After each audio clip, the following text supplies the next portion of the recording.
اور اس کے لیے استعمال ہوتے ہیں تمہارے حواس۔ اس لیے میں کہتا ہوں کہ صوفی زندگی کو اگر آپ آج کے ماڈرن دور کے ساتھ ہم آہنگ کرنا چاہتے ہیں تو حواس کے ساتھ یہ بے احتیاطی کا رویہ چھوڑ دیں۔ کم دیکھنا، کم سننا، کم بولنا شروع کر دیں۔ کچھ ہی عرصے میں آپ کی انا کی پیڈلنگ سلو ہونا شروع ہو جائے گی اور تم اپنی حقیقت کی طرف پلٹنا شروع ہو جاؤ گے۔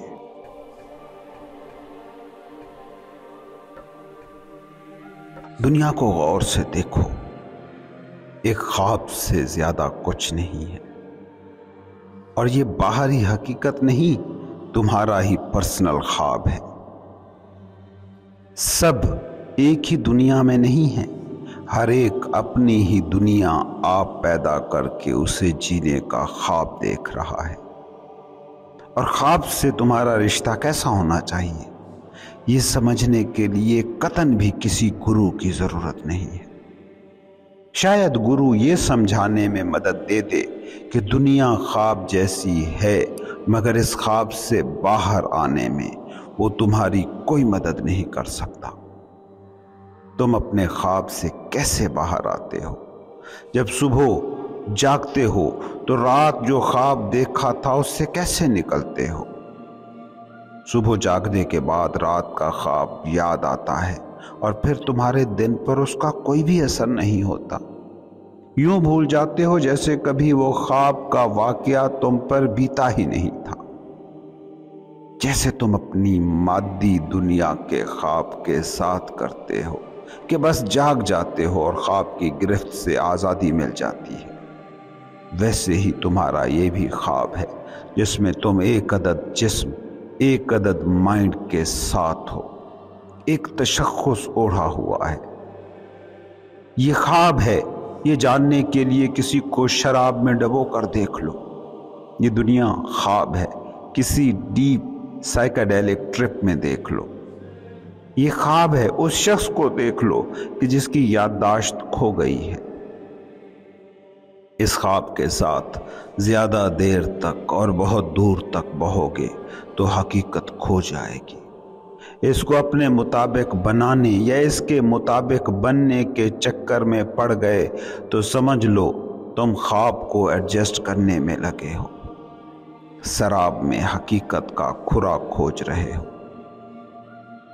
یہ جو دنیا کا عارضی پن ہے، یہ جو اس کا لمحاتی ہونا ہے، اس کو سمجھتے ہی، اس کو جانتے ہی تم ابدیت سے جڑ جاتے ہو، اس سے جڑ جاتے ہو جو مستقل ہے۔ کہتے ہیں ایک بادشاہ کے دربار میں ایک صوفی پہنچا اور آتے ہی اس نے کہا، مجھے اس سرائے میں آج کی رات قیام کرنا ہے۔ بادشاہ کے دربار میں آ کر وہ یہ نعرہ لگا رہا تھا۔ بادشاہ نے اسے گھورتے ہوئے دیکھا اور کہا، کیا کہہ رہے ہو؟ کیا دیوانے ہو؟ اس شاندار محل کو سرائے کہہ رہے ہو؟ اس خوبصورت گھر کو ہوٹل کہہ رہے ہو؟ میری قیام گاہ کو رستے کی ایک سرا کہہ رہے ہو؟ صوفی نے حیرت سے دیکھا اور کہا، اچھا یہ قیام گاہ ہے، یہ تمہارا شاندار محل ہے؟ میں تو سمجھا تھا سرائے ہے، میں تو سمجھا تھا ہوٹل ہے۔ میں کچھ سال پہلے یہاں آیا تھا، اس شاندار محل کی شاندار تخت نما کرسی پر کوئی اور ہی شخص بیٹھا تھا۔ وہ کون تھا اور اب وہ کہاں ہے؟ بادشاہ بولا، وہ میرا باپ تھا اور ان کا انتقال ہو گیا ہے۔ صوفی بولا، اور کوئی 15-20 سال پہلے بھی میں یہاں آیا تھا، تب یہاں ایک اور شخص بیٹھا ہوا کرتا تھا، وہ کہاں ہے اور اس کا کیا ہوا؟ بادشاہ بولا، وہ میرا دادا تھا اور ان کا بھی انتقال ہو گیا ہے۔ صوفی بولا، پھر یہ سرائے نہیں ہے تو اور کیا ہے؟ ہر بار میرے آنے پر جس کا مکین بدلا ہوا ہوتا ہے اسے میں سمجھوں بھی تو اور کیا سمجھوں، اسے میں کہوں بھی تو اور کیا کہوں۔ بادشاہ کو زندگی کے اس کھیل کی بے ثباتی، اس رول کے لمحاتی ہونے کا احساس اسی پل میں جاگ گیا اور وہ اسی پل تخت چھوڑ کر نکل گیا۔ خواب کے ٹوٹتے ہی حقیقت سے جڑنے کا عمل یوں ہی پل میں ہوتا ہے۔ تمہاری نیند میں جب گہرے خواب میں کوئی انوکھی چیز، کوئی حادثہ، کوئی واقعہ دیکھتے ہو اور جھٹ سے تمہاری آنکھ کھلتی ہے، ارد گرد دیکھتے ہو تمہارا اپنا کمرہ ہے، تو ایک ہی پل میں، ایک ہی لمحے میں تم خواب کی اس دنیا سے باہر ہو جاتے ہو۔ تم ان عارضی اینٹوں سے زندگی کا مستقل مکان بنانے کی خواہش کر رہے ہو۔ تکلیف تو ہوگی، اذیت میں تو رہو گے، دکھ تو سہو گے۔ ایک کوشش کہ جس نے ناکام ہونا ہی ہونا ہے، اس کو مسلسل کرتے رہو گے تو تکلیف نہ ہوگی تو اور کیا ہوگا؟ دکھ نہ پھوٹے گا تو اور کیا پھوٹے گا؟ تم نے سب تو کر کے دیکھ لیا ہے۔ کھلونوں سے شروع ہونے والی کہانی شاندار گھر تک جا پہنچی۔